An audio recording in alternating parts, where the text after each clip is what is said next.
Buenas tardes, soy el doctor Jesús Torres Espinosa. Continuamos con la clase de patología. En ocasiones anteriores hemos estado llevando secuencias de diferentes patologías. Me refiero a secuencias con cómo una patología nos va dando otra, como cuando vimos el reflujo y del reflujo nos brincamos a la acalasia, luego nos brincamos a la dispepsia, seguimos hasta las úlceras, el sangrado tubo digestivo y acabamos en cáncer, ¿no? Entonces, con el corazón vamos a hacer algo parecido, ya que empezamos a ver lo que era la cardiopatía isquémica, luego nos pasamos al Zika, o sea, el Zika, el síndrome isquémico coronario agudo, no el Zika, el pariente del dengue, sí, eso es otro cuento. Sí. Y ahora, pues ya vimos también en la clase anterior los infartos, que es la consecuencia del Zika. Y dentro de las complicaciones que tenía esta patología, pues sigue la insuficiencia cardíaca, un corazón que ha sufrido daño cardíaco. Nuestro paciente afortunadamente sobrevivió, pero fue un daño lo suficiente como para limitar la función del corazón de bomba. Como bomba, pues nos va a dejar con una insuficiencia cardíaca. No es la única causa, hay múltiples causas de insuficiencia cardíaca. Como tal, la insuficiencia cardíaca va a ser el resultado final o la complicación a final de cuentas de enfermedades que nos afecten el funcionamiento del corazón de cualquier tipo, como el infarto es obviamente uno de ellos, enfermedades valvulares como por ejemplo que haya un daño en alguna de las válvulas, que recuerden que también es como una consecuencia del infarto. Si se daña una de las cuerdas musculares de las válvulas, pues va a quedar dañada la válvula.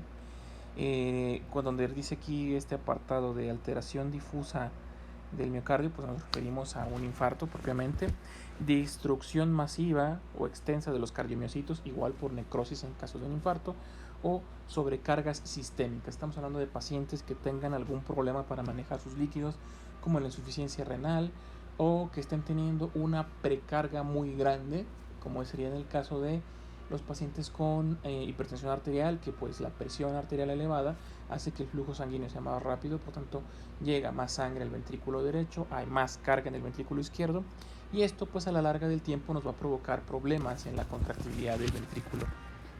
Ahora, en cuanto a la función del ventrículo, hay varias situaciones que tenemos que considerar. Primero, son conceptos que vimos ya en fisiología, son conceptos que pues ya se deben de saber, entonces los vimos en fisiología, los vemos en farmacología, entonces pues los vamos a ver aquí en patología, pero muy por encimita, así rápidamente, para poder pasar ya a otras enfermedades, que aún nos quedan varios temas por revisar y el semestre se nos está acabando muy rápido. Entonces tenemos estos conceptos. Primero tenemos volumen minuto. Volumen minuto es la cantidad de sangre que el corazón es capaz de sacar en un minuto. Independientemente de cuántas contracciones tenga, es la cantidad de volumen total, ¿sí?, que va a sacar en un minuto. Luego tenemos datos como la precarga, la poscarga. La precarga es todo aquello que va a tener el ventrículo que sacar de sangre, o sea, cómo llega la sangre al ventrículo. La poscarga, las fuerzas contra las que va a luchar el ventrículo para sacar esa sangre. La contractibilidad pues es la capacidad que tiene el corazón, qué tan flexible, qué tan contráctil son sus fibras musculares, y obviamente pues la frecuencia cardíaca, qué tan rápido o qué tan lento está latiendo el corazón. Entonces los conceptos como tales, tenemos primero aquí la precarga, vamos a cambiar el color, precarga, va a ser la fuerza que distiende, que abre los ventrículos, por así decirlo, ¿sí?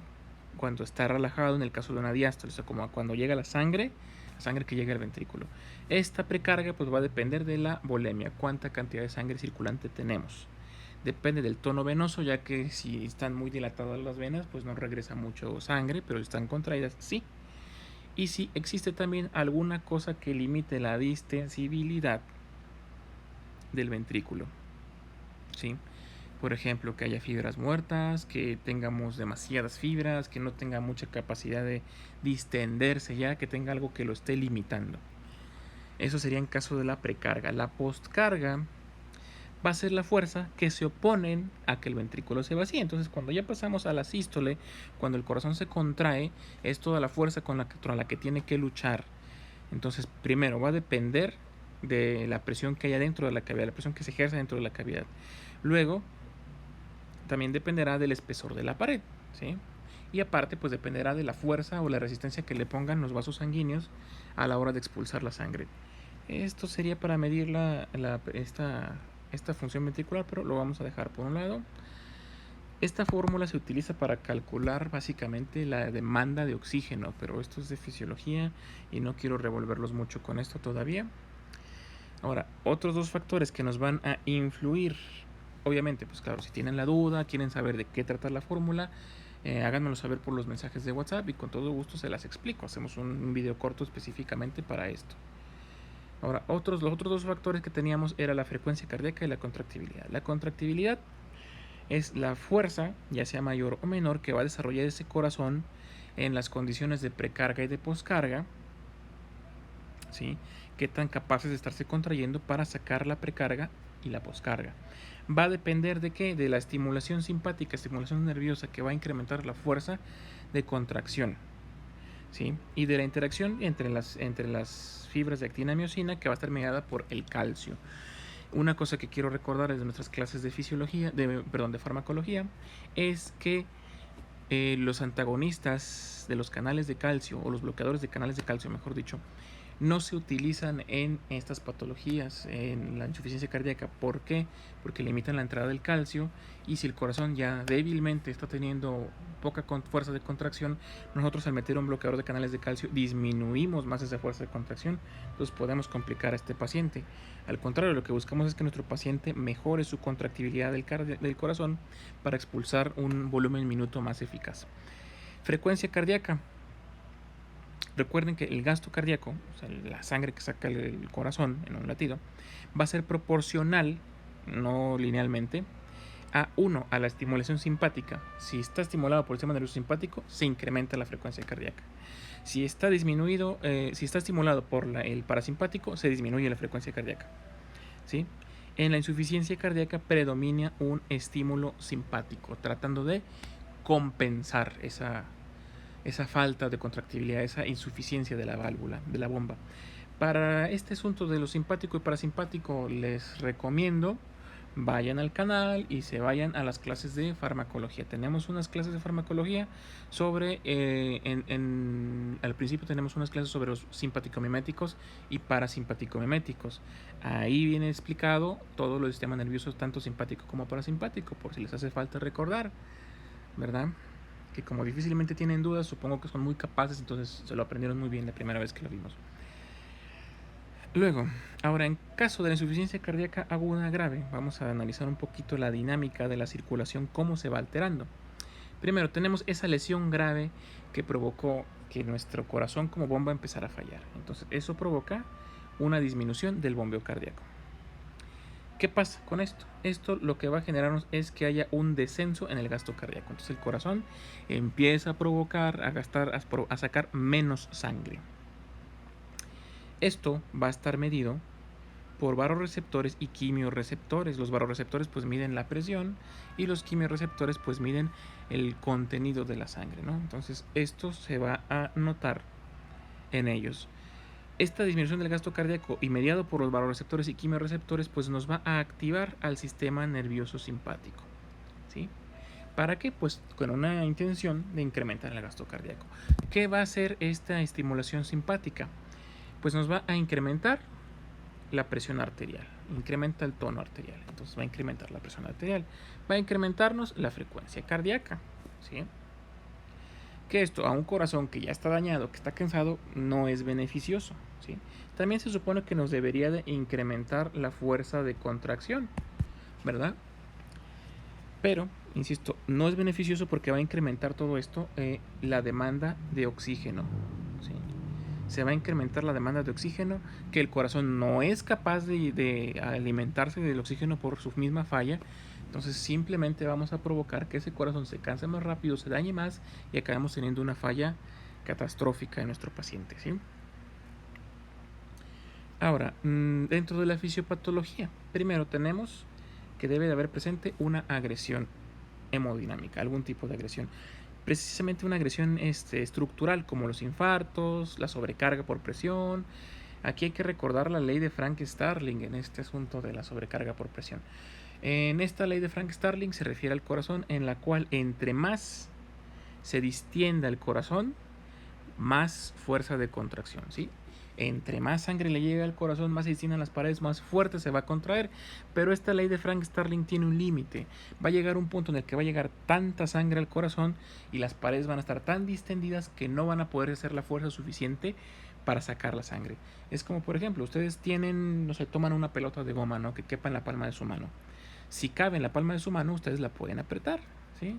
Pero puede llegar un momento en el que tengan una pelota tan grande que no sean capaces de apretarla, ¿sí? Es lo mismo con el corazón. Entre más sangre tenga, menos va a ser capaz de, bueno, llegando a un límite, ¿verdad? Llegando a un límite, por ejemplo, si les damos una pelota de tenis, son capaces de apretarla. Si les damos una pelota del tamaño de una naranja, son capaces de apretarla. Pero si les doy una pelota del tamaño de una pelota de básquetbol, ¿verdad? Pero que sea fácil de apretar, no van a poder por el simple tamaño que tiene, ¿sí? Entonces, en base a este daño, el corazón lo que va a hacer es hipertrofiar las células miocárdicas que aún tiene, ¿sí? No va a haber hiperplasia, o sea, no va a haber más que se generen nuevas, simplemente van a crecer las que ya teníamos. El problema con esta hipertrofia es que puede ser excéntrica o hacia adentro, hacia afuera o hacia adentro. Ambas tienen sus propias implicaciones patológicas, pero las vamos a ver más adelante. Ahora, esta hipertrofia adaptativa que se va a generar en las fibras es con la intención de generarnos, de tratar de mejorar esta contractibilidad. Normalmente la sintomatología va a ir más encaminada hacia el lado izquierdo. Si se hipertrofia demasiado, nos va a generar una disfunción en esa situación y nos genera ya la insuficiencia cardíaca que nos va a llevar a dar síntomas. Y esto principalmente si tenemos una hipertrofia que no esté compensada, ¿sí? Ahora, hay muchos tipos de insuficiencia cardíaca, ¿sí? Tenemos una insuficiencia cardíaca compensada.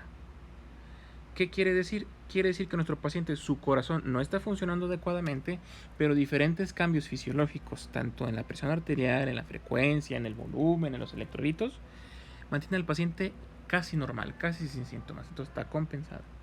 Tiene su contraparte, obviamente, que es la descompensada, que en la cual pues ya el paciente ya tiene síntomas, ya se siente mal y no está funcionando adecuadamente ese corazón, ¿sí?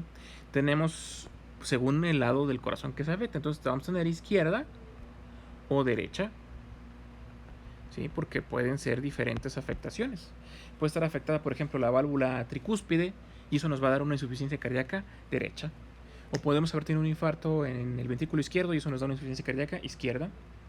También tenemos una insuficiencia cardíaca sistólica y diastólica, una y otra. Una, el corazón es incapaz de contraerse con la fuerza de sacar la sangre. No puede. Entonces la sístole está afectada. Y otra, la diástole, el corazón es incapaz de relajarse para que entre la sangre, ¿sí? Entonces, ahí eso nos genera un problema, ¿no? Hay más tipos de estas situaciones de insuficiencias cardíacas. Vamos a ver más tipos más adelante conforme vayamos avanzando.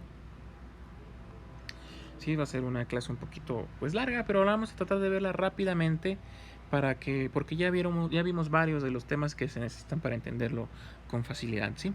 Entonces tenemos ahora la insuficiencia cardíaca.